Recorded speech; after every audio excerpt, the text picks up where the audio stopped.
যে আমরা ভারত ম্যাচের সাথে জিতবো, ভারতকে হারিয়ে আমরা আমাদের 2025 বছরটাকে ভালোভাবে আমরা শেষ করব। আমাদের সকল অবজারভেশন যখন আমরা অফিসিয়ালি ডিসকাস করবো টেকনিক্যাল কমিটির মাধ্যমে, ন্যাশনাল টিমস ম্যানেজমেন্ট কমিটির মাধ্যমে আর গ্রাউন্ডস কমিটির মাধ্যমে আমরা সকল অবজারভেশনস আমরা প্রকাশ করব। আমরা প্রতিদিন প্রতিটা খেলাতে বাংলাদেশের যে কোনো সময় আমরা নতুন হামজা চৌধুরীকে আমরা আশা করি। আমরা প্রতিটা খেলায় হামজা বিগত গোলের মতো গোল আমরা স্বপ্ন দেখি। দেখেন, আমরা এখন ভারত ম্যাচ নিয়ে আমরা এখন ফোকাসড আছি। ভারত ম্যাচের আগে আমাদের প্রশিক্ষণের ব্যাপার আছে। জি, ধন্যবাদ। ইয়েস, আমি খুব আনন্দের সাথে বলতে পারছি যে আমরা নতুন একটা অ্যাস্ট্রোটার্ফ মাঠে আমাদের ফার্স্ট ডিভিশনকে শুরু করতে যাচ্ছি। অ্যান্ড ফুল ক্রেডিট গোজ আমাদের যারা মহানগর লীগ কমিটি চালাচ্ছে। অ্যান্ড ওনাদেরও একটা বিশ্বাস যে খালি খেলাটা দিনের বেলা না, ফ্ল্যাট ডিলারগুলোকে একটু ঠিক করলে এই লিগটা রাত্রে আমরা খেলাতে পারবো, যে দর্শকদের একটু সুবিধা হবে। আর যেভাবে ফার্স্ট ডিভিশন লিগটা অতীতে বন্ধ হয়ে গেছিল, আমরা রিস্টার্ট করেছি, সেভাবে কিন্তু নেক্সট স্টেপে হবে আমাদের পায়োনিয়ার লিগ। আপনারা জানেন যে আমরা প্রত্যেক ডিভিশনে কিন্তু রেলিগেশন এবং প্রমোশন করেছি। তো বাংলা ফুটবল লিগ থেকে বিসিএল তো হবে, বিসিএল থেকে এই জায়গায় ফার্স্ট ডিভিশন টিমগুলো পাইপলাইনে যাবে, সেকেন্ড থার্ড করে আমরা পায়োনিয়ারে যাবো। আমরা আমাদের বাফুফু থেকে প্রপার কমিউনিকেশন করে আমরা সবাইকে বুঝিয়ে আমি সক্ষম হব যে এখানে ক্লাবদের বা কোনো দোষ নাই, পরিস্থিতির একটা শিকার আমরা সবাই হয়েছি।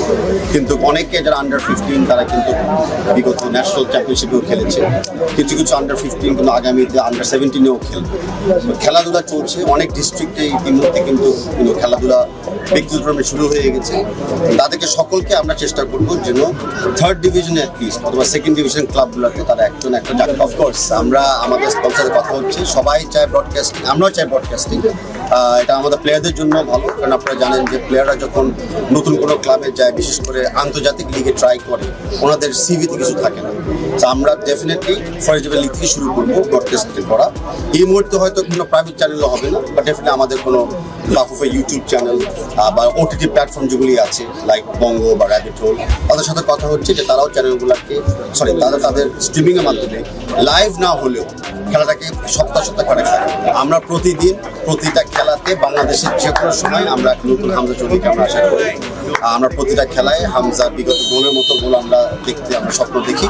অ্যান্ড ফর শিওর যত খেলা বাড়বে, ওই খেলার থেকে যেভাবে আমরা স্কাউটিং করে ভালো ভালো প্লেয়ার দেখে আরেকটু এলিট একাডেমিতে আমরা নিতে পারবো, যেগুলো অবশ্যই আমাদের দেখেন না সব পরিবেশ সবারই খেলতে মন চায়।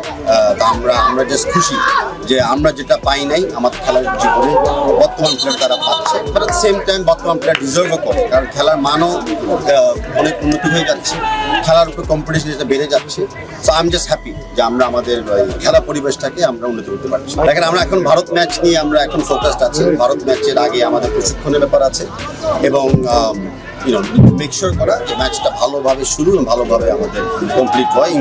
আমরা নিরাপত্তা জায়গা থেকে মানে অন্য তুলনার চেয়ে অনেক বেশি সার্কামস্ট্যান্স মোকাবেলা করার জন্য আমরা প্রস্তুত আছি দুই দলেরই জন্য।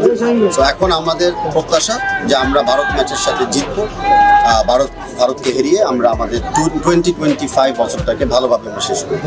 তারপরের দিন থেকে অফকোর্স আমাদের নিউ প্ল্যানিং আমরা চলে যাবো, সেটা আমাদের কমিটির মাধ্যমে সবাইকে আমরা জানি।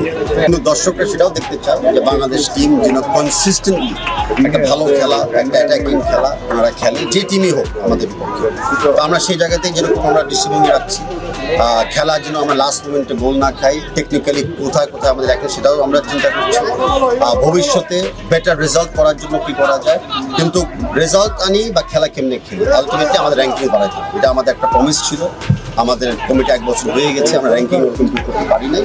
তো ইনশাল্লাহ 2026 র্যাঙ্কিং নিয়ে আমরা কাজ করব। আমাদের সকল অবজারভেশন যখন আমরা অফিসিয়ালি ডিসকাস করবো টেকনিক্যাল কমিটির মাধ্যমে, ন্যাশনাল টিমস ম্যানেজমেন্ট কমিটির মাধ্যমে আর গ্রাউন্ডস কমিটির মাধ্যমে আমরা সকল অবজারভেশনস আমরা প্রকাশ করব।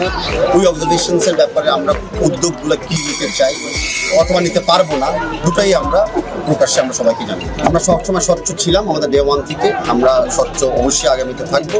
অ্যান্ড আমরা আমাদের এই স্বচ্ছতার যাত্রাতে মিডিয়া ভাই বোনদেরকে আমরা মনে করি একটা বড় একটা স্টেক হোল্ডার আছে। আমাদের বর্তমান কমিটি সদস্যরা আমরা ফুটবল নিয়ে ব্যস্ত থাকি, আমরা ফুটবল নিয়ে কথা বলি, আমরা ফুটবল নিয়ে চিন্তিত এবং আমরা ফুটবলারদের সুরক্ষার ব্যাপারে আমরা চিন্তিত।